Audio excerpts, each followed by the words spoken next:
Hello everyone, this is Komal, your SST educator. Welcome back to your favorite channel Magnet Brains. Magnet Brains आपको provide कराता है high quality education, वो भी बिल्कुल free of cost, kindergarten से लेके class 12 तक की सीबीएसई बोर्ड के कोर्सेज के साथ साथ आपको अदर स्टेट बोर्ड के भी कोर्सेज अवेलेबल है इन हिंदी मीडियम, जैसे कि UP board, Bihar board, Delhi board के कोर्सेज प्रॉपर सिस्टमैटिक वे में।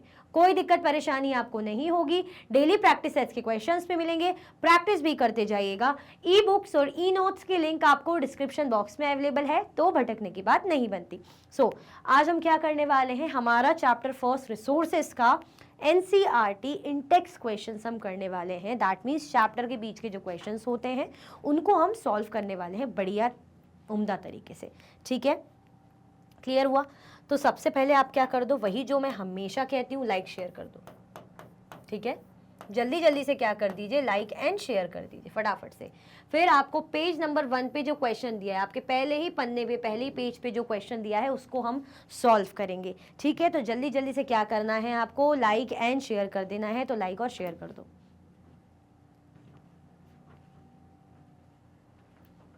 चलो,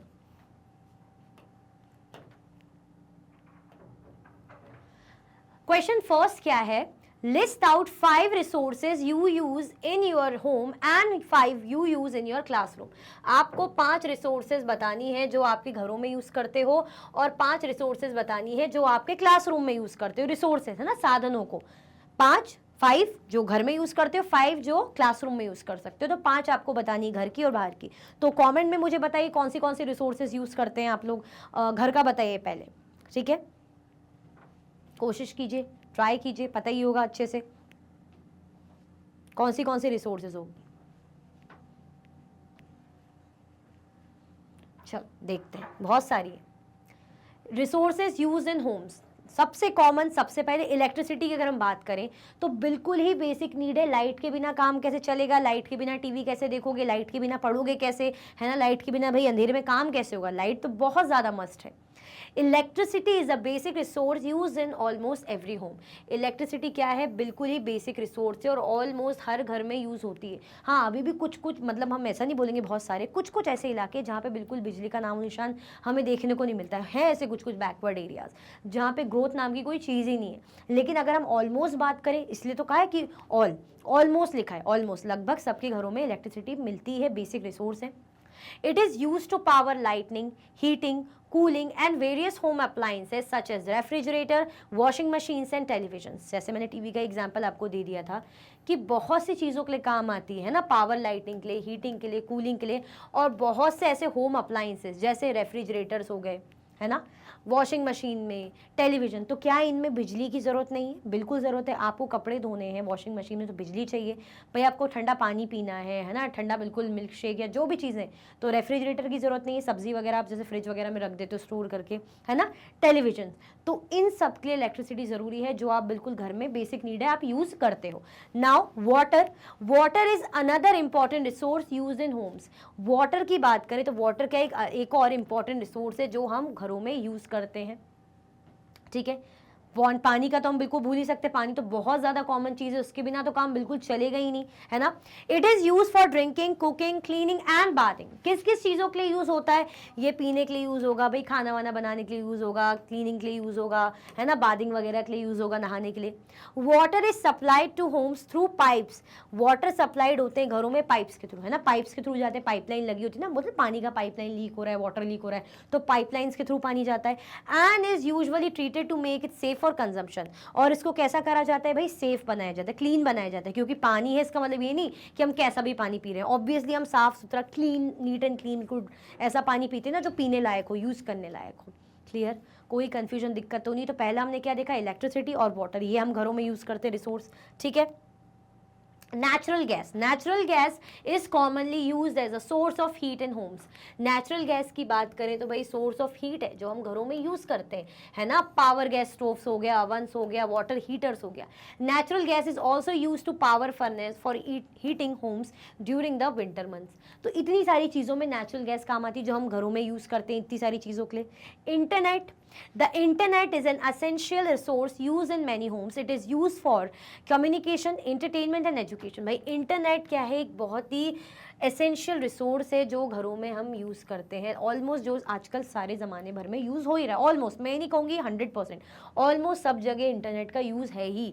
चाहे इंटरनेट से हम कम्युनिकेशन करें, भाई हम मैसेज करते, चैट करते, दुनिया के किसी भी कोने से अपने दोस्तों को, अपने रिलेटिव्स को मैसेज कर सकते, बात कर सकते, वीडियो कॉल कर सकते, इंटरटेनमेंट का पर्पस हम कार्टून्स वगैरह मूवीज़ देखते, सीरियल्स देखते हैं ना, एजुकेशन, आप अगर यहाँ पे कनेक्टेड हो, ये जो वीडियो देख रहे हो तो ऑनलाइन कैसे, इंटरनेट के थ्रू, तो एजुकेशन आप ले रहे हो।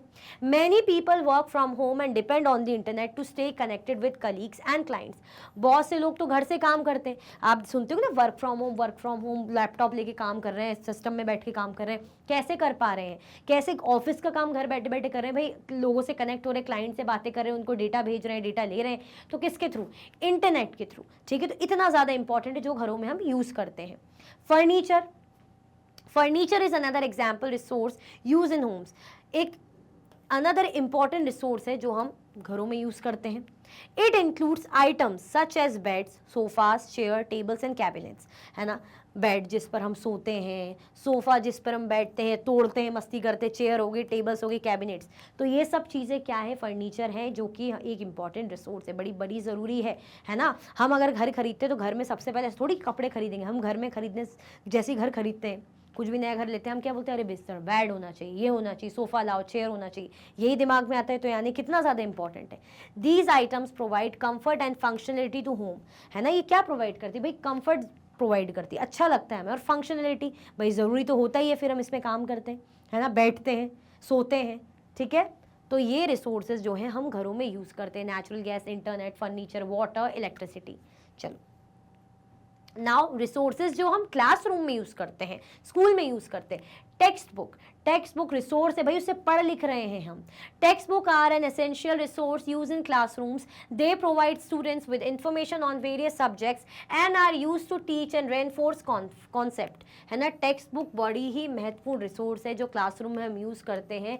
ये क्या करते हैं, दे provide students with information on various subjects, ये स्टूडेंट्स को इन्फॉर्मेशन प्रोवाइड करते हैं बहुत से सब्जेक्ट्स के रिगार्डिंग, हम साइंस पढ़ लें, हम मैथ्स पढ़ लें, हम सोशल साइंस पढ़ लें, हम ईवीएस पढ़ लें, है ना, बायो पढ़ लें, फिजिक्स पढ़ लें, कुछ भी ऐसी चीज़ें पढ़ लें, तो किसके थ्रू हो रही है, बुक्स के थ्रू हो रही है, टेक्स्ट बुक के थ्रू हो रही है। And are use to teach and reinforce concept, even पढ़ाने के लिए, जो हम बोले ना, हम तो पढ़ ही रहे, पढ़ाने के लिए भी ये काम आ रही हैं, ठीक है। चीज़ों को समझ रहे, सब्जेक्ट को समझ रहे, कॉन्सेप्ट को समझ रहे, किन के थ्रू, टेक्स्ट बुक के थ्रू। फिर हम भाई पढ़ते लिखते, हम डिग्री हासिल करते, डिप्लोमा हासिल करते, हम एग्जाम पास करते, फिर हमारी जॉब मिलती है, तो क्या हमारे लिए ज़रूरी नहीं है टेक्स्ट बुक, बहुत ज़्यादा ज़रूरी है। व्हाइट बोर्ड्स एंड मार्कर्स, जैसे टीचर पढ़ाती व्हाइट बोर्ड मार्कर का यूज़ करती है आपको एक्सप्लेन करने के लिए, कुछ ड्रॉ करके बनाने के लिए, कुछ लिखने के लिए, तो ताकि आपको पता चलता है कि भाई क्या क्या इंपॉर्टेंट चीज़ें हैं। Whiteboards and markers are commonly used in classrooms to write and draw diagrams, equations and other visual aids. They are convenient and easy to use and can be erased and reused. White board और markers की हम बात करें classroom में तो किस काम आते हैं, जैसे मैं हूँ फॉर एग्जांपल, ये आपका व्हाइट बोर्ड है ना, मैं आपको कोई डायग्राम ऐसे बना के, लेवल बना के बता रही हूँ कि भाई इतने इतने लेवल होते हैं, डायग्राम बना के बता रही हूँ कि जुडिशरी के इतने लेवल होते हैं, या मैं आपको लिख रही हूँ टाइप की नेचुरल रिसोर्सेज के टाइप होते हैं, बायोटेक, है ना, ए बायोटेक या बायोटेक, तो लिख रही हूँ तो आपको समझ में आ रहा है ना, या डायग्राम बना रही हूँ ग्राफिकल, मतलब डायग्रामिक फॉर्म में जो है रिप्रेजेंटेशन दे रही हूँ, तो आपको समझ में आ रही ना चीज़ें। They are convenient and easy to use and can be erase and use. ये क्या होते हैं, कन्वीनियंट होते हैं। आपने क्या करा, बताया, पढ़ा लिया, आपने देख लिया, स्क्रीनशॉट ले लिया, या स्कूल में आपने वही लिख लिया, कॉपी में बना लिया, और मैं क्या करूँगी, फिर इसको रब कर दूंगी, है ना, दोबारा यूज़ कर पाऊंगी, दोबारा मुझे यहाँ पे जो भी लिखना है बनाना मैं वो कर पाऊंगी। कंप्यूटर्स एंड प्रोजेक्टर्स, ठीक है, computers and projectors are commonly used in classroom to display multimedia presentations, videos and other digital content. अब मुझे यहाँ पे कोई वीडियो चला के दिखानी है, मुझे दिखाने की देखो ये होती टेक्स्ट बुक का यूज़, और मैं उसका वीडियो चला दूँ, तो मैंने कंप्यूटर में चला दिया, मैंने यहाँ प्रोजेक्टर में से चला दिया, तो आपको विजुअली दिख रहा है, तो ज़्यादा अच्छे समझ में आ रहा है ना। जैसे मैं आपको बताऊँगी ये ऐसे बनता है, ऐसे होता है, आपको सुन के समझ में नहीं आ रहा है, मैंने आपको सामने मूवी पिक्चर ऐसे वीडियो चला दी, ईजिली समझ में आएगा। तो क्या आपको ईजिली समझने के लिए, अच्छे से समझने के रिसोर्स नहीं है, बहुत ज़्यादा ज़रूरी है, ठीक है। हम बोलते हैं ना, जितना ज़्यादा सुन के समझ में नहीं आता, जितना अच्छे से देख के समझ में आएगा। अगर आप सुनोगे अच्छा ऐसा ऐसा ऐसा होता है, ऐसे जाते ये जाते फिर ये होता है, तो आप भूल जाओगे। लेकिन आप जैसे ही देख लोगे, अच्छा ये वहाँ जा रहा है, अच्छा अब इसने ऐसा करा, इसके बाद ऐसा होता है, तो देख आंखों देखा आपको जल्दी याद रहता है। तो क्या आपके लिए रिसोर्स नहीं है जल्दी समझने के लिए, पढ़ने के लिए। They are also use to access the internet and various educational software programs, और बहुत से सॉफ्टवेयर प्रोग्राम्स हमें इसमें देखने को मिलते हैं। अगर हम जैसे कंप्यूटर सीख रहे हैं तो बहुत से ऐसे प्रोग्राम्स होते हैं, है ना, जो हम इंस्टॉल करते हैं, इसको चलाते हैं, यूज़ करते हैं, कोडिंग वगैरह सीखते हैं, और भी बहुत सी चीज़ें। क्लियर? तो ये सारी चीज़ें कंप्यूटर प्रोजेक्टर्स में हम करते हैं। ये क्या है, स्कूल में यूज़ होने वाली चीज़ें, ठीक है, text book, white board, markers, computers and projectors. Desk and chairs, भाई डेस्क चेयर जिसमें बैठते हैं, लिखते हैं। Desk and chairs are an essential resource in classrooms. They provide students with a comfortable and functional workspace and promote good posture and ergonomics. अब जैसे हम बात करें ऐसे बैठे, प्रॉपर तरीके से बैठे, है ना, ऐसा तो है नहीं कि मानो ज़मीन पे ऐसे बैठे, यहाँ खड़े तो टायर्ड नहीं हो जाएंगे। आप बैठे हो प्रॉपर, आपके सामने डेस्क है, चाहे तो डेस्क नीचे भी हो सकती, सामने भी लगी हो सकती, तो आप झुक के पढ़ोगे क्या? आपके बिल्कुल ऐसे ऊपर रहती ना, ताकि आपका पॉस्चर बिल्कुल स्ट्रेट रहे, आप आराम से लिख पाओ, आराम से ऐसे पढ़ पाओ, आपको ऐसे आड़ा टेढ़ा झुकना ना पड़े, तो प्रॉपर पॉस्चर मेंटेन रहे, आपको ईजी लगे, फंक्शनलिटी अच्छी रहे, ठीक है, तो बड़े इंपॉर्टेंट होते हैं। लैब इक्विपमेंट, भाई लैब में जो सामान होते हैं, जो टूल्स होते हैं, इक्विपमेंट्स होते हैं, lab equipment is use in science classrooms to conduct experiments and investigations. Lab equipment use होते हैं साइंस क्लासरूम्स में, जो क्या करते हैं, एक्सपेरिमेंट कंडक्ट करते हैं, इन्वेस्टिगेशन करते हैं। अब जैसे स्पेशली जो बच्चे इन चीज़ों में है, जैसे जो फिजिक्स जिनका है या बायो है, जो इन चीज़ों में है ना, तो फिर तो लैब में उनको बहुत अच्छे से पता है एक्सपेरिमेंट की इंपॉर्टेंस, जो जो एक्सपेरिमेंट होते हैं आपके टीचर करके दिखाते हैं। तो अगर लैब नहीं होगी तो सिर्फ बोल के टीचर ने पढ़ा दिया, ऐसा होता है, ये फर्नेस लो, इसमें ये केमिकल डालो, ये हो गया, और देख लेना माइक्रोस्कोप से। आप लोग घर जाके देख, कहाँ से देखेंगे? वो लैब रहेगी, टीचर दिखाएगी, करवाएगी, आपको माइक्रोस्कोप में दिखाएगी, आपको ज़्यादा अच्छे से समझ में आएगा, ठीक है। तो ये ज़रूरी नहीं है, बहुत ज़रूरी है। It includes items such as microscopes, देखो सामने यही आ गया, beakers, test tubes and safety goggles. Safety goggles भी होते हैं ताकि कोई प्रॉब्लम ना हो, है ना। टेस्ट ट्यूब्स रहेंगे ऐसे, जिसमें आप कुछ भी केमिकल से डालते हो। माइक्रोस्कोप्स में जैसे आपने कुछ भी ऐसे रख के ऐसे देखा, तो आप उसमें चेक करते हो कि देखो क्या दिख रहा है, क्या नहीं दिख रहा। तो प्रैक्टिकली करके समझाने के लिए क्या लैब इक्विपमेंट ज़रूरी नहीं है? बहुत ज़्यादा ज़रूरी है। तो ये सब क्लासरूम में हमारी क्या है, बड़ी ही महत्वपूर्ण इंपॉर्टेंट रिसोर्सेज हैं। क्लियर हुआ? चलो क्वेश्चन 2, पेज नंबर 2 का क्वेश्चन है आपका। Circle those resources from among list that are regarded as having no commercial value. ये आप कर सकते हो अपने अकॉर्डिंग, मैंने जस्ट रेफरेंस के आंसर लिखा है, ऐसा नहीं है। आप खुद देखो, बेसिकली इसमें बोल रहे हैं कि अमा ने जो लिस्ट बनाई थी, लिस्ट जो है इसमें से आपको वो रिसोर्सेज को सर्कल करना है ना, जिनकी कमर्शियल वैल्यू नहीं है। कमर्शियल वैल्यू नहीं है मतलब क्या है? जो नॉन इकोनॉमिक।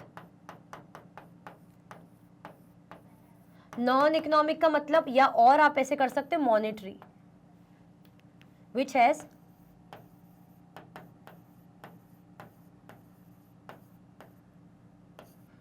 नो वैल्यू,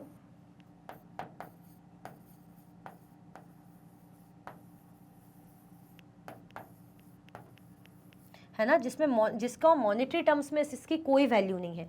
मतलब अगर कुछ आपके पास ऐसी चीज़ें हैं जो, जैसे आपकी कोई रेसिपी हो गई, है ना, कि मुझे ये रेसिपी पता है, तो क्या कोई इसके बदले आपको पैसे दे रहा है? वो बात लगे, आपने चैनल खोल दिया, आप कुछ ऐसे जगह पे हो जो रेसिपी के लिए आप जॉब कर रहे हो, बात अलग है। लेकिन अगर आपको कोई रेसिपी आती दादी नानी की, तो क्या उसके पैसे मिल रहे हैं उनको? नहीं। वैल्यूएबल है, इंपॉर्टेंट है, भाई खाना टेस्टी बनेगा, खाना अच्छे से बनेगा उस रेसिपी के थ्रू, लेकिन क्या उसकी इकोनॉमिक या कमर्शियल वैल्यू है? नहीं। मतलब मनी मिल रहा है उसके बदले, पैसा मिल रहा है? नहीं मिल रहा। अब जैसे लिस्ट है, तो क्या क्या लिस्ट है? कॉटन क्लॉथ हो गया, iron ore intelligence, medicinal plants, है ना, आयरन ओर या इंटेलिजेंस से अलग कर सकते हो आप, अलग अलग साथ में हो गया होगा।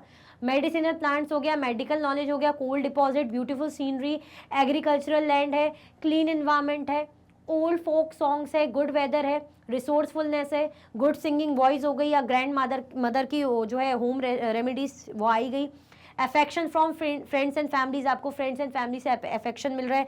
तो इनमें से कौन सी चीज़ है जिसकी मॉनेटरी वैल्यू नहीं है बेसिकली? तो आप वेट करिए, देखिए, कोशिश कीजिए, ट्राई करिए कमेंट्स में लिखने की, इनमें से कौन सी चीज़ों की मॉनेटरी वैल्यू नहीं है।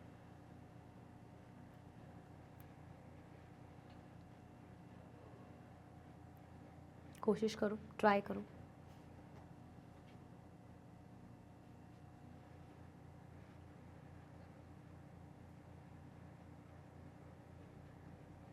ठीक है, मैं आपको आंसर बता देती हूँ, बाकी आपको और अच्छे से करना है। कुछ मैंने एग्जांपल्स लिए, जैसे ओल्ड फोक सॉन्ग्स, पुराने जो सॉन्ग्स हैं, क्या उनके लिए पैसे दे रहे हो? नहीं। गुड वेदर, अच्छा वेदर है, क्या आप उसके लिए पैसे दे रहे हो? नहीं, पर अच्छी बात है, वेदर अच्छा है। अ गुड सिंगिंग वॉइस, आपकी वॉइस अच्छी, जैसे मैं हूँ, मैं अच्छा गा लेती हूँ, तो क्या मुझे पैसे मिल रहे हैं उसके बदले? नहीं। ग्रैंड मदर्स होम रेमेडीज़, जो ग्रैंड मदर की होम रेमेडीज़ है, जो वो घर के जो उनकी रेसिपीज़ रहती है, रेमेडीज़ रहती है, या कुछ भी ऐसी वो रेमेडी तैयार कर रही हैं कि भाई इलाज कर लो, ये कर लो, देखो ये पियो, गला ठीक हो जाएगा, ये करो, स्किन ठीक हो जाएगी, तो क्या पैसे मिल रहे हैं उनको? नहीं। फ्रेंड्स और फैमिली से आपको अफेक्शन, प्यार मिल रहा है, तो क्या उसके बदले आप पैसे दे रहे हो कि मम्मी ने मुझे प्यार करा तो लो मम्मी 100 रुपये, या मैंने मम्मी को प्यार करा तो मम्मी मुझे बोल रही ले बेटा 50 रुपये? नहीं ना। तो ये कुछ एग्जाम्पल्स है, बाकी और अच्छे से आप इसमें देखकर लिस्ट आउट कीजिए। क्लियर? आया समझ में? या आपको खुद से ही करना है, ये समझ लेना। चलो, पेज नंबर 3 का question third, think of a few renewable resources and mention how there stock may get affected by over use. आपको कुछ रिन्यूएबल रिसोर्सेज के बारे में बताना है, ठीक है, और मेंशन करना है कि हाउ, कैसे उनका स्टॉक है ओवर यूज के कारण अफेक्ट हो रहा है ना, कैसे उनका ओवर यूज जो हम कर करके उनके स्टॉक को अफेक्ट कर रहे हैं, ठीक है। तो इस टाइप की कुछ रिन्यूएबल रिसोर्सेज के बारे में आपको बताना है। अब जैसे रिन्यूएबल रिसोर्सेज क्या होती हैं, the resources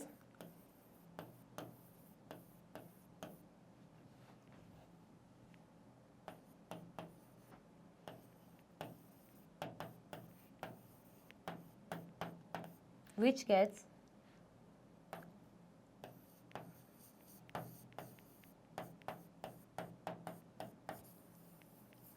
ऐसी रिसोर्सेज जो क्विकली रिन्यू हो जाती है ना, जो क्विकली क्या हो जाती है, जल्दी से जो रिन्यू हो जाती है, ऐसी रिसोर्सेज जो तुरंत जल्दी क्विकली रिन्यू हो जाती है, ये वो रिसोर्सेज होती हैं, है ना। जैसे हम पानी वगैरह की बात करते हैं, है ना, और भी बहुत सी हैं, तो सिर्फ मैंने वाटर का दिया, बहुत ही सिंपल कॉमन एग्जाम्पल। क्लियर? तो वही हमें बताना है। चलो, लेकिन हाँ, ओवर यूज़ के कारण इनका स्टॉक धीरे धीरे अफेक्ट हो रहा है, तो उनके नाम बताने मेरे मुंह से निकल ही गए। सबसे कॉमन, जैसे हम वाटर की बात करते हैं, renewable resources, solar energy, water, hydro energy, wind energy and to some extent plants and shrubs। ऐसी रिसोर्सेज हैं बेसिकली, जैसे सोलर एनर्जी होगी, वाटर हाइड्रो एनर्जी होगी, विंड एनर्जी, और कुछ जो है प्लांट्स एंड श्रब्स का हम एग्जांपल ले सकते हैं। While it is true that renewable energy resources are available in plenty and can be use repeatedly.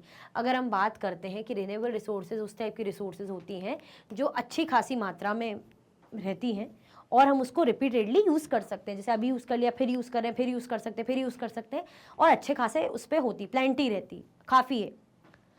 However, its overuse can have some negative effects। लेकिन अगर इसका हम ओवर यूज़ करें, ज़बरदस्ती दुरुपयोग करे जा रहे हैं, तो इससे नेगेटिव इफेक्ट्स भी हमें देखने को मिलते हैं, है ना, नकारात्मक असर भी देखने को मिलते हैं। In case of plants and vegetables, as the growth will increase to meet the increasing demand, it will have adverse impact on the underground water table and mineral content. This might lead to delay in growth of plants and vegetables। जैसे हम अगर ले लें plants और vegetables का example, as the growth will increase to meet the increased demand, अगर हम ज़्यादा से ज़्यादा सब्जियां उगा रहे हैं ना, वेजिटेबल्स की ज़रूरत है, प्लांट्स की ज़रूरत है, ज़्यादा से ज़्यादा उगा रहे हैं, क्यों? क्योंकि भाई खाना ज़रूरी है और पॉपुलेशन बढ़ रही है, तो पेट कैसे भरेगी, उनको खाने के लिए वेजिटेबल्स ये चीज़ें होनी चाहिए। It will have adverse impact on the underground water table and mineral content. अब इसके कारण क्या होगा, जो अंडरग्राउंड वाटर है उस पर असर पड़ेगा, है ना, क्योंकि प्लांट्स के थ्रू हम बोलते हैं कि अंडरग्राउंड जब पानी जमा होता है इनके थ्रू, अगर हम इतना ज़्यादा इनको यूज़ करेंगे तो अंडरग्राउंड वाटर पे और मिनरल कंटेंट पे असर पड़ेगा। मिनरल कंटेंट पे this might lead to delay in growth of plants and vegetables, जिसके कारण क्या होगा, प्लांट्स और जो वेजिटेबल्स है उनके ग्रोथ में डिले होगा, है ना, उगने में टाइम लगाएंगे। जब वो उगने में टाइम लगाएंगे तो क्या हमारी नीड्स फुलफिल हो पाएगी? अगर बहुत टाइम लग जाएगा या ढंग से नहीं उग पाएंगे या उग ही नहीं पाएंगे, तो क्या हमारी नीड्स फुलफिल हो पाएगी? नहीं हो पाएगी। लेकिन हम क्या करते हैं, इतना ज़्यादा ओवर यूज़ करेंगे चीज़ों को लेके, तो इम्पैक्ट पड़ सकते हैं नेगेटिव। क्लियर हुआ? आया समझ में? Secondly, while solar energy and wind energy is available in abundance, the stock of hydro energy is being affected by overuse। वैसे तो हम कह रहे हैं कि सोलार एनर्जी और विंड एनर्जी क्या है, बहुत भारी मात्रा में, मतलब खूब सारी हमारे पास अवेलेबल है, लेकिन जो स्टॉक है, stock of hydro energy is being affected by over use. लेकिन अगर हम बात करें हाइड्रो एनर्जी, तो उसका स्टॉक धीरे धीरे क्या हो रहा है, धीरे धीरे अफेक्ट हो रहा है। क्यों? क्योंकि इसका हम दुरुपयोग करते जा रहे हैं, ओवर यूज, बहुत ज़्यादा यूज करते जा रहे हैं। This is because with the change in climate, rains are becoming lesser, especially in tropical regions. ऐसा इसलिए हो रहा है क्योंकि जो क्लाइमेट चेंज हो रहा है, तो जो रेन्स है वो कैसी बनती जा रही है, क्या हो रहा है, जो रेन्स धीरे धीरे कम हो रही है ना। मतलब क्लाइमेट में बदलाव हुआ, मतलब आजकल बारिश कितनी कम होती है, बारिश जिस सीज़न के हिसाब से बारिश इतनी होनी चाहिए उतनी बारिश नहीं हो रही, सीज़न के हिसाब से इतनी ठंडी पड़नी चाहिए इतनी ठंडी नहीं हो रही, गर्मी बढ़ती जा रही है क्लाइमेटिक चेंजेस के कारण। This leads to decrease in water level of rivers which affect the production of hydro energy. अब हाइड्रो इलेक्ट्रिसिटी या हाइड्रो एनर्जी की हम बात करते हैं तो उसमें पानी की जरूरत पड़ती है, तो पानी ही जब डिक्रीज होता जाएगा, पानी का लेवल ही डिक्रीज होता जाएगा, तो हाइड्रो एनर्जी का प्रोडक्शन कैसे होगा, नहीं हो पाएगा। तो क्यों ये नहीं हो पा रहा है, क्योंकि हम जो ओवर यूज कर रहे हैं, तो इसके कारण जो नेचुरल रिसोर्सेज है वो भी धीरे धीरे, रिन्यूएबल रिसोर्सेज है वो भी धीरे धीरे क्या हो रही हैं, अगर हम बात करें कम होती जा रही है। तो इसलिए भाई सोच समझ के यूज करना, जो हम बोलते हैं रिसोर्स कंजर्वेशन या सस्टेनेबल डेवलपमेंट, इसका ध्यान रखने की हमें बहुत ज़्यादा ज़रूरत है। क्लियर? चलो क्वेश्चन 4 पेज नंबर 3 का ही क्वेश्चन है। Make a list of 5 human made resources that you can observe around you. आपको लिस्ट बनानी है 5 ऐसी ह्यूमन मेड रिसोर्सेज की जो ह्यूमन से बनाई है ना, जो आप अपने आसपास ऑब्जर्व करते हो, मतलब इंसानों द्वारा बनाई गई हुई चीज़ें। हम जैसे रोड्स बिल्डिंग्स की बात करते हैं, है ना, तो ये किसने बनाई, ह्यूमन से बनाई। तो ह्यूमन मेड रिसोर्सेज क्या होती है, जब नेचुरल रिसोर्सेज का यूज़ करके ह्यूमन बींग्स अपनी स्किल्स वगैरह एबिलिटी का यूज़ करके उसको रिसोर्स में कन्वर्ट करते हैं, है ना, अदर रिसोर्सेज में कन्वर्ट करते हैं, उससे और रिसोर्सेज बनाते हैं। तो कौन बनाते हैं, ह्यूमंस, है ना, वो बना रहे हैं ह्यूमन मेड। तो ऐसे ही आपको लिस्ट बतानी है। Human made resources are the sign of human civilization and development. पहले तो इनको समझे होती क्या है। तो ह्यूमन रिसोर्सेज क्या होती है, साइन होती है ह्यूमन सिविलाइजेशन डेवलपमेंट का। जो इंसान अभी हम जो इतने आगे सिविलाइज हुए हैं, जो हमारा विकास हुआ है, तो ये किसके कारण हुआ है, हमारे बनाई हुई चीज़ों के द्वारा ही धीरे धीरे जो हमने विकास किया है। These are resources that have been developed by human beings in order to develop themselves economically, reduce time and effort, enhance their quality of life, etc. है ना, ये जो resources हैं डेवलप करी ह्यूमन बींग्स ने, किस क्या सोच के उन्होंने डेवलप करी, टू डेवलप देमसेल्फ, खुद को डेवलप करने के लिए, खुद का विकास करने के लिए, भाई इकोनॉमिकली हम ग्रो करें, है ना, टाइम और एफर्ट्स थोड़ा कम लगे, है ना, क्वालिटी ऑफ लाइफ वो इनहेंस हो। तो अपने ही कंफर्ट है, अपने ही चीज़ों के लिए इन्होंने क्या करा, धीरे धीरे चीज़ों को बनाया, डेवलप करा। These resources are made by combined both natural as well as man-made resources. ये जो resources है कॉम्बिनेशन है किसका, नेचुरल और man-made resources का। Some such human-made resources are, तो human-made resources क्या क्या है, जैसे रोड्स, सबसे common example. Roads are basically pathways of development. भाई डेवलपमेंट का पाथवे हम बोलते ना कि अगर कहीं सड़कें देखो कितनी अच्छी है, कितना अच्छा विकासशील देश है, कितनी अच्छी जगह है ना, यहाँ का नेता कितना अच्छा से सड़कें वगैरह बना रखी है, तो बनाई किसने वो सड़कें, ह्यूमंस ने। They connect different cities and towns to each other so that people can move from one place to another easily in search of jobs, business, trade. अगर सड़कें ना हो, टूटा फूटा सब हो, पहाड़ बने हुए हैं, नदियां हैं, सड़कें नहीं है, प्रॉपर सड़कें बनी ही नहीं है, रोड ही नहीं है, तो आप एक शहर से दूसरे शहर जाना है, एक जगह से दूसरी जगह जाना है, कैसे जाओगे। आपको बहुत से पर्पस सर्व करने होते हैं, बहुत सी चीज़ें आपको करनी होती है। आपको जॉब की तलाश में जाना होता है, बिजनेस के लिए जाना होता है, ट्रेड करना होता है, तो क्या सड़कें इंपॉर्टेंट नहीं होती, आखिर रोड से ही तो जा रहे हो, तो रोड कितनी इंपॉर्टेंट होती है, एक जगह से दूसरी जगह पहुंचाने के लिए इतना इंपॉर्टेंट काम करती है। बनाई किसने, ह्यूमन बींग्स ने। Clear. Cars as a medium of transportation. भाई मीडियम है ट्रांसपोर्टेशन का, है ना, आप एक जगह से दूसरी जगह जा रहे हो, आप बारिश में कहीं जा रहे हो, धूप लग रही है, ठंड लग रही है, आपको ऐसे जाना है कहीं भी बढ़िया तैयार वैयार होके, तो आप क्या बोलते हैं, अरे यार कार होती तो मज़ा आ जाता। कार, बाइक में 1-2 लोग ही जा पाते हैं, स्कूटी में 1-2 लोग जा पाते हैं, कार में पूरे 4-5 लोग चले जाते हैं, तो पूरी फैमिली चली जाती है, अच्छा लगता है। तो कितनी ज़्यादा आपको कंफर्ट फील होता है कार का सोच के। तो मीडियम ऑफ ट्रांसपोर्टेशन, एक जगह से दूसरी जगह जो आप जा पा रहे हो, है ना, मीडियम ऑफ ट्रांसपोर्टेशन। कार किसने बनाई, ह्यूमन बींग्स ने। They help a person to be self-reliant and not depend on public transport to travel from one place to another. They also play a role in increasing one's social status. भाई social status बनाने में भी एक important role play करती है, ठीक है। Buildings are brick and mortar steps for different establishments. Buildings are used for setting up homes, schools, colleges, factories and other institutions that work in our society. Buildings, school building भी हो सकती है, hospital की building भी हो सकती है, घर की बिल्डिंग भी हो सकती है ना, बिल्डिंग बहुत सारी हो सकती है, फैक्ट्रीज की बिल्डिंग हो सकती है, किसी इंस्टीट्यूशन की बिल्डिंग हो सकती है।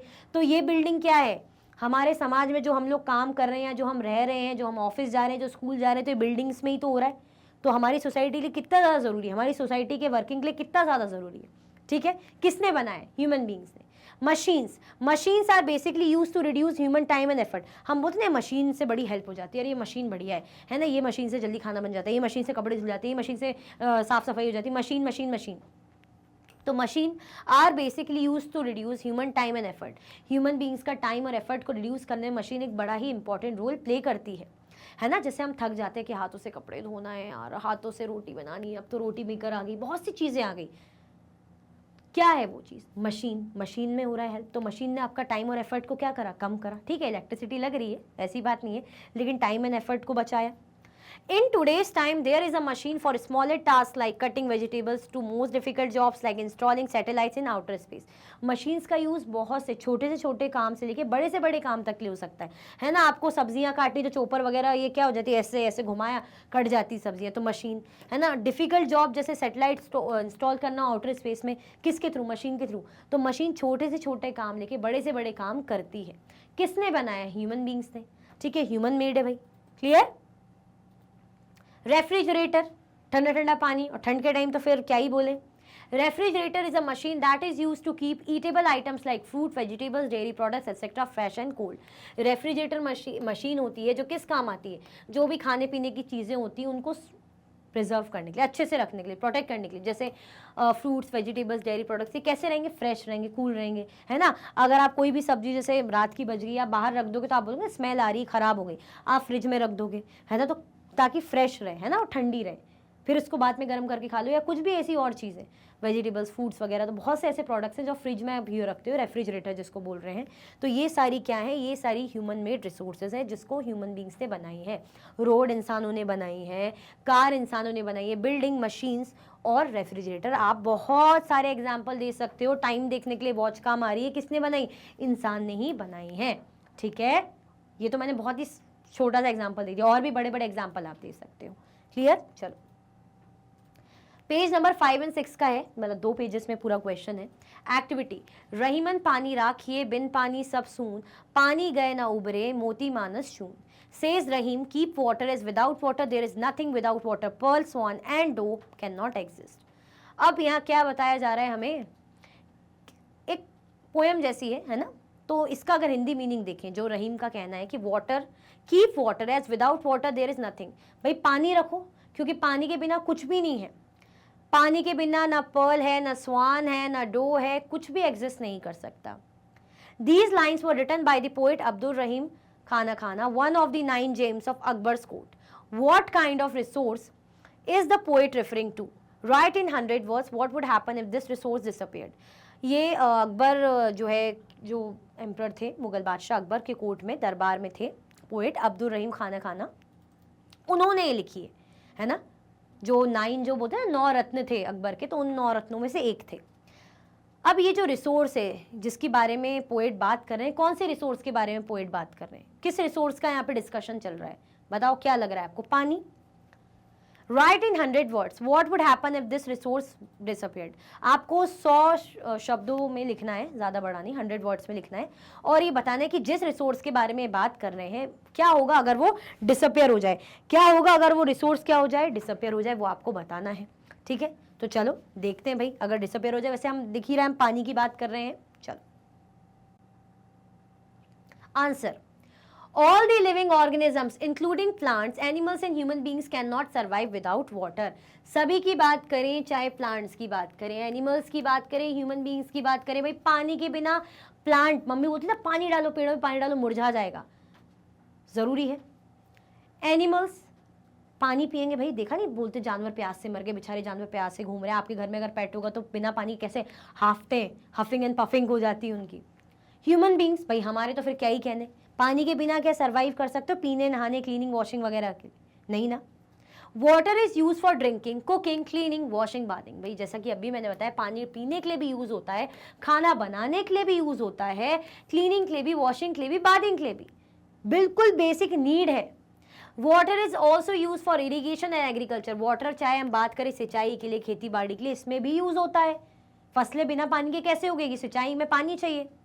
Nowadays water is also used for generating electricity. आज के टाइम में तो पानी को इलेक्ट्रिसिटी जनरेट करने के लिए भी यूज किया जाता है, जो हम बोलते हैं ना हाइड्रो इलेक्ट्रिसिटी.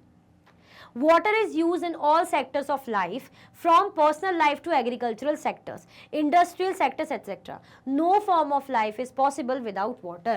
है ना, water सारे ही सेक्टर में ज़रूरी है, चाहे पर्सनल लाइफ में बात करें, एग्रीकल्चर सेक्टर में बात करें, इंडस्ट्रीज़ की बात करें, कोई भी तरीका, कोई भी लाइफ, किसी की भी लाइफ भाई बिना पानी के पॉसिबल ही नहीं है. तो इसीलिए हम कह सकते हैं कि पानी इतना ज़्यादा ज़रूरी है. अगर पानी नहीं होगा तो इतने सारे बड़े बड़े एडवर्स इफेक्ट हमें देखने को मिलेंगे, चाहे वो जानवर हो, चाहे प्लांट्स हो, चाहे हम हो, चाहे हमारे घरों की चीज़ों के लिए हो, चाहे बाहर की, चाहे इंडस्ट्री की. क्लियर? लाइक शेयर करा कि नहीं करा ये बताओ अभी तक. क्लियर हो गया? बाकी आप अपने जो है शब्दों में जो चाहे लिख सकते हैं जैसा आपको लग रहा है, और कोई आंसर, बाकी क्वेश्चन आप समझ ही गए हैं. ठीक है, तो आप बता सकते हैं. ये मैंने अपने अकॉर्डिंग लिखा है, आप अपने अकॉर्डिंग लिख सकते हैं, या आप ही को लिखना है बेसिकली. ठीक है, चाहे तो मैं डू इट बाय योरसेल्फ भी लिख सकती थी. चलो, क्वेश्चन नंबर 6, पेज नंबर 6 का क्वेश्चन है. Pretend that you live in the prehistoric time as a high windy plateau. What are the uses you and your friends could put the fast winds to? Can you call the wind a resource? आपको pretend करना है कि आप pre historic time में रह रहे हैं on a high windy plateau, है ना, ऐसा प्लेट्यू जहाँ पे खूब हवा वगैरह चल रही है, ऐसी जगह पे. पहले के टाइम की बात आपको इमेजिन करनी है कि पहले के ज़माने. What are the uses you and your friends could put the fast winds to? है ना, क्या आप जो है रिसोर्सेज का यूज़ करोगे, या आपके जो है मतलब क्या चीज़ें आप यूज़ करोगे. व्हाट आर द यूजेज, क्या जो उपयोग में चीज़ें होंगी आप या आपके फ्रेंड्स, है ना, रखोगे विंड्स के लिए. Can you call the wind a resource, क्या आप विंड को रिसोर्स बोलोगे? क्योंकि विंडी प्लेट्यू में रह रहे हो तो क्या आपको लगेगी विंड की कोई काम आएगी? रिसोर्स है भाई, हमारे फायदे की है. Now imagine that you are living in the same place in the year 2138. Can you put the winds to any use? How? Can you explain why the wind is an important resource now? चलो, तब के हिसाब से आपको ऐसा है. अब आपको इमेजिन करना है कि आप सेम प्लेस पे कौन से साल में रह रहे हो? 2138. अभी तो क्या चल रहा है 2024, तो आप उस साल में रह रहे हो. आप क्या विंड से कोई यूज़ कर सकते हो, मतलब हवा का कोई यूज़ कर सकते हो? हवा को क्या आप रिसोर्स मान रहे हो, तो क्या यूज़ करोगे इस हवा का, कैसे यूज़ करोगे? Can you explain why the wind is an important resource now? आप एक्सप्लेन कर सकते हो कि विंड क्या है, इंपॉर्टेंट रिसोर्स है क्या आज के टाइम में? एक प्री हिस्टोरिक टाइम का है और एक अभी के टाइम का. इसके अकॉर्डिंग आपको क्या करना है, आंसर करना है. ठीक है, चलो. We could have used the winds to sail boats for the transportation. No, we couldn't have considered wind as a resource because of the lack of the knowledge about the use of wind. अगर हम पुराना pre historic time की बात करें तो पहले जो wind का यूज़ हम क्या करेंगे, जैसे ट्रांसपोर्ट, पहले क्या है, नदी वगैरह, तालाबों के, आप तालाब बोल रही हो, ओशंस या सी के थ्रू नहीं, सी रूट के थ्रू ही लोग ट्रेड करते थे, जाते थे, तो वो हवा के डायरेक्शन से ऐसे जाता था, पता चलता था, नाव वगैरह जाती थी. ठीक है, अब विंड को रिसोर्स उस टाइम पे कंसिडर नहीं कर सकते थे. क्यों? क्योंकि हमें इतना ज्ञान ही नहीं था, हमें नॉलेज ही नहीं था. जब हमारे सामने अगर इंटरनेट हो, हमारे सामने सिस्टम पड़ा हो, मुझे नॉलेज ही नहीं है इंटरनेट का या सिस्टम का, तो मैं मान ही नहीं पाऊंगी कि भाई ये कुछ काम आएगा मेरे लिए. फ़ोन पड़ा है और मुझे किसी से बात करनी, लेकिन मुझे पता ही नहीं कि फ़ोन कोई रिसोर्स है, मैं इससे फ़ोन पर बात कर पाऊंगी, मुझे पता ही नहीं, नॉलेज ही नहीं है, तो क्या होगा मेरे लिए? रिसोर्स होगा, मैं इसे मानूंगी रिसोर्स, मैं तो कुछ नहीं मानूंगी इसे. तो ऐसे ही उन्हें नॉलेज ही नहीं था कि भाई विंड काम आ सकती, विंड एक रिसोर्स है. In the year 2138, wind can become the most essential resource for human beings. अगर हम बात करें 2138, अभी जो 2024 चल रहा है ना, 2138 और सालों बाद की अगर हम बात करें, है ना, तो ह्यूमन बींग्स के लिए जो विंड है बड़ी एसेंशियल रिसोर्स बन जाएगी.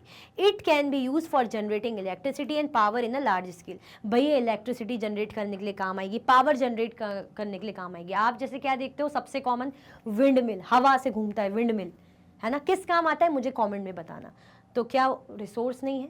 विंड को हम एज अ रिसोर्स यूज़ नहीं कर रहे, बिल्कुल यूज़ कर रहे हैं. तो आने वाले टाइम में तो और ज़्यादा यूज़फुल होगी. उस टाइम पे नॉलेज नहीं था, बात और है, लेकिन अब तो नॉलेज है और तब तो और ज़्यादा नॉलेज होगा. क्लियर? चलो, wind is an important resource because, wind important resource है क्यों, कैसे हम कह सकते हैं कि भाई काम आएगी, ऐसा होगा, इलेक्ट्रिसिटी पावर जनरेट करेगी, कैसे? Wind power is the most efficient technology to produce energy in a safe and sustainable manner. क्योंकि विंड पावर क्या होती है, एक ऐसी एफिशिएंट टेक्नोलॉजी होती है जो प्रोड्यूस करती है एनर्जी सेफ और सस्टेनेबल मैनर में. मतलब ऐसा कुछ बर्बाद नहीं करती है, कुछ एडवर्स इफेक्ट हमें नहीं मिलेंगे, सस्टेनेबल तरीके से हम इसे यूज़ कर सकते हैं. Efficient use of electricity created by wind energy contribute to sustainable development. अगर हम इलेक्ट्रिसिटी का यूज़ विंड एनर्जी से करेंगे ना विंड एनर्जी से जो प्रोड्यूस होगी इलेक्ट्रिसिटी, तो वो सस्टेनेबल डेवलपमेंट के लिए काम किए। और सस्टेनेबल डेवलपमेंट का मतलब हमने देखा था जब हम रिसोर्स को बैलेंस करते हुए यूज़ कर सकें कि अभी भी हम यूज़ कर रहे हैं और फ्यूचर जनरेशन के लिए भी बचा पाएँ, ऐसा बैलेंस करके चलें, तो उसे क्या कहते हैं, सस्टेनेबल डेवलपमेंट। तो विंड एनर्जी जो हम बोल रहे हैं, इलेक्ट्रिसिटी जो विंड एनर्जी से मिल रही है, वो एक तरीके से सस्टेनेबल डेवलपमेंट का ही पार्ट है। It reduces the use of fossil fuels, which are the origin of greenhouse gases that causes global warming. अगर हम बात करें ये किसका यूज़ जो है रिड्यूस करती है, फॉसिल फ्यूल्स, है ना, जो फॉसिल फ्यूल्स का यूज़ करते हैं ना हम, जो एनिमल रिमेन्स वगैरह से लेयर्स में दब जाते हैं, फॉसिल फ्यूल्स हम कहते हैं एनिमल्स प्लांट्स के, तो जिससे क्या होता है, ग्रीन हाउस गैस का ओरिजिन होता है ना, जिससे जो है ग्लोबल वार्मिंग होती है, तो उसको कम करती है। Wind energy does not emit toxic substances into the air. Wind से जो एनर्जी आती है ना, जो हवा से जो पावर हम लेते हैं, एनर्जी आती है, उससे कुछ भी ऐसे जहरीले टॉक्सिक पदार्थ या चीज़ें निकलती नहीं, एमिट नहीं होती, ये अच्छी बात है। Wind energy does not generate waste और contaminated water. Wind energy waste भी जनरेट नहीं करती, ना वाटर को कंटेमिनेट करती, है ना। ऐसा भी नहीं कि विंड एनर्जी का हम यूज़ कर रहे हैं तो इससे क्या होगा, वेस्टेज निकलेगा, हवा पॉल्यूट होगी या पानी गंदा होगा, नहीं, इससे कुछ भी नहीं होता। तो आप समझ सकते कितनी ज़्यादा यूज़फुल है, कितनी अच्छी, मतलब आप किसी रिसोर्स का यूज़ कर रहे हो ना, वो किसी को दूषित करी, ना किसी को गंदा करी, ना पॉल्यूट करी, कुछ नहीं कर रही है, उसकी कुछ भी एडवर्स इफेक्ट नहीं हो, बल्कि फ़ायदे ही हैं। तो अच्छा एक यूज़ है विंड एनर्जी का, अच्छी यूज़फुल है। क्लियर, चलो। Pick up a stone, page number 6 का है। Pick up a stone, a leaf, a paper, straw and a twig. Think of how can you use these as resource. See the example given below and get creative. आपको कुछ भी ऐसे लेना है, जैसे आपने स्टोन का एग्जाम्पल ले लिया, चाहे स्टोन ले ले, लीफ ले ले, पेपर ले ले, स्ट्रॉ या ट्विग ले ले, इनमें से किसी भी टर्म को आप ले सकते हो और उनका यूज़ आपको बताना है ना। जैसे स्टोन है तो स्टोन का यूज़ आपको बताना है। टू प्लेस टापू, as a paperweight, tool की तरह यूज़ कर लिया। क्रश स्पाइसेस, टूल की तरह यूज़ कर लिया। आपने अपने गार्डन को डेकोरेट करने के लिए स्टोन का यूज़ कर लिया, तो डेकोरेशन पीस की तरह यूज़ कर लिया। बॉटल ओपन करने के लिए एज अ टूल यूज़ कर लिया, है ना। इन अ कैटापुल्ट, आपने वेपन की तरह यूज़ कर लिया। तो स्टैपू खेल रहे हैं तो स्टैपू में टॉय की तरह यूज़ कर लिया। तो अगर आप स्टोन का यूज़ कर रहे हैं तो उसको, उसकी यूटिलिटी क्या है वो आपको बताना है। तो ऐसी अगर हम एग्जाम्पल लें, चाहे आप लीफ का एग्जाम्पल ले सकते हैं, जैसे हम बोलते हैं पत्तों का यूज़ हमने कैसा कर लिया, पत्तों में खाना भी खाते हैं, पत्तों के ऐसे कपड़े भी पहन सकते हैं, है ना। आपको ट्विग का बताना है, जो है पेपर स्ट्रॉ का बताना है। तो जैसे लीफ का यूज़ करें तो उसकी यूटिलिटी, टू सर्व फूड, भाई प्लेट्स की तरह यूज़ कर लिया। एक बड़े से पत्ते को ले लिया, जैसे केले का पत्ता है, बड़ा पत्ता ले लिया, उसमें आप, या पत्तल होता है ना जो पत्तियों को से जोड़ के बनाया जाता है, आप भंडारे वगैरह में देखते हैं स्पेशली, है ना, या गाँव वगैरह में जब खाना होता है उसमें आप देखते हैं जैसे पत्तलों में देते हैं, पत्तियों से बना होता है, तो एज अ प्लेट आपने यूज़ कर लिया। टू क्योर इंजरीज, भाई अगर आप प्लांट्स का यूज़ कर रहे हो, लीव्स का यूज़ कर रहे हो, देखा नहीं, जड़ी बूटी के तौर पे, तो मेडिसिन की तरह यूज़ कर लिया। तो इस तरीके से आप लीफ का यूज़ और उसकी यूटिलिटी क्या है वो बता सकते हैं। ऐसे ही आप या तो पेपर, स्ट्रॉ या ट्विग, किसी का भी एग्जाम्पल ले सकते हैं। क्लियर, आया समझ में? थोड़ा क्रिएटिव बनिए, कोशिश करिए तो ज़्यादा अच्छे समझ में आएगा। खुद से ट्राई कीजिए, मतलब ऐसे एग्जाम्पल्स ढूंढने की। ये मैंने आपको रेफरेंस के लिए लीफ का एग्जाम्पल ले लिया, और आपको मिलता है आप और ऐड कर दीजिए, कोई दिक्कत नहीं है। ठीक है, चलो। सो भाई इसी के साथ हमारे एनसीईआरटी इंटेक्स क्वेश्चन चैप्टर 1 के एंड होते हैं। मैं उम्मीद करती हूँ सब कुछ आपको अच्छे से समझ में आया होगा, क्योंकि रिसोर्सेज एक बहुत ही बेहतरीन, बहुत ही बढ़िया टॉपिक है। ये आगे भी आपको 9th-10th में काम आएगा, ऐसा तो है नहीं कि कभी काम ही नहीं आना है। क्लियर, अगर आप और भी वीडियो के लेक्चर्स देखना चाहते हैं, मैग्नेट ब्रेन्स के यूट्यूब चैनल, एप्लीकेशन और वेबसाइट में देख सकते हैं। ई नोट्स और ई बुक्स के लिंक आपको डिस्क्रिप्शन बॉक्स में अवेलेबल है।